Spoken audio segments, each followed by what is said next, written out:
প্রিয় ভাইরা, এ হলো মুহররম মাস উপলক্ষে করণীয়। একমাত্র করণীয় হলো এই মাসে বেশি বেশি নফল রোজা রাখা, আর সম্মানিত মাস হিসেবে গুনাহের কাজ কম করা, নেকির কাজ ভালো করে বেশি করে করার চেষ্টা করা, যুদ্ধ বিগ্রহ না করা।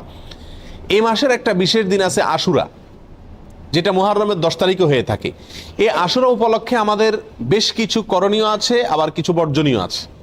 করণীয় কাজ কি সে বিষয়ে বলার আগে বলতে চাই, নবী করিম সাল্লাল্লাহু আলাইহি সাল্লাম মক্কা থেকে যখন মদিনায় হিজরত করে আসলেন, তিনি দেখলেন যে মদিনার মানুষেরা, ইহুদিরা, মদিনায় ইহুদিদের বসবাস ছিল, তাদেরকে তিনি দেখতে পেলেন যে তারা আশুরার দিন অর্থাৎ মুহররমের 10 তারিখে রোজা রাখে। তখন নবী করিম সাল্লাল্লাহু আলাইহি সাল্লাম তাদেরকে জিজ্ঞেস করলেন যে তোমরা এই দিনে রোজা রাখো কেন, রহস্য কি কারণে রোজা রাখো? তখন ইহুদিরা নবী সাল্লাল্লাহু আলাইহি সাল্লামকে জবাব দিলেন যে মুসা আলাইহিস সালামকে এবং তার জাতি বনী ইসরাঈলকে আল্লাহ তাআলা মুক্তি দিয়েছেন। ফেরাউনের অধীনে তারা কৃতদাস হিসাবে দীর্ঘদিন বন্দী ছিলেন, জুলুমের শিকার ছিলেন। আল্লাহ তাআলা তাদেরকে মুক্তি দান করেছেন, ফেরাউনকে ডুবিয়েছেন, সমুদ্রে ফেরাউনকে ডুবিয়েছেন, আর মুসা আলাইহিস সালামকে এবং বনী ইসরাঈলকে আল্লাহ তাআলা রক্ষা করেছেন। তাহলে বনী ইসরাঈল জাতির প্রতি, মুসা আলাইহিস সালামের প্রতি আল্লাহ তাআলা অনুগ্রহ নাজিল করেছেন, তাকে এবং তার জাতিকে স্বাধীনতা দিয়েছেন, মুক্তি দিয়েছেন।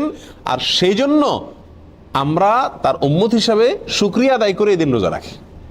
নবী করিম সাল্লাল্লাহু আলাইহি সাল্লাম তাদের এই কথা শুনে বললেন, তোমরা মুসা আলাইহিস সালামের অনুসারীর দাবি করো ঠিক আছে, কিন্তু মুসা আলাইহিস সালামের অনুসারী হিসাবে তোমরা যত না সত্য, তার চাইতে বেশি সত্যবাদী অনুসারী হিসাবে আমরা।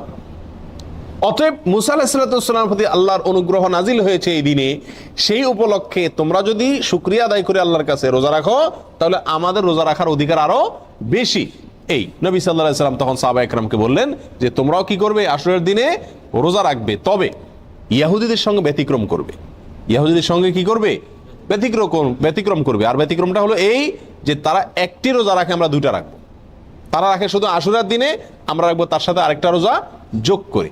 নবী করিম সাল্লাল্লাহু আলাইহি ওয়াসাল্লাম তার মৃত্যুর আগের বছর, বা তিনি তার মৃত্যুর বছর বলেছিলেন যে আল্লাহ যদি আমাকে আগামী বছর হায়াতের বাঁচিয়ে রাখেন, আমি যদি বেঁচে থাকি, তাহলে লাসুমান্নাত তাসিআ ওয়াল আশিরা, তাহলে আমি আগামী বছর মুহররম আসলে, আশুরা আসলে 9 এবং 10 দুই দিন রোজা রাখবো।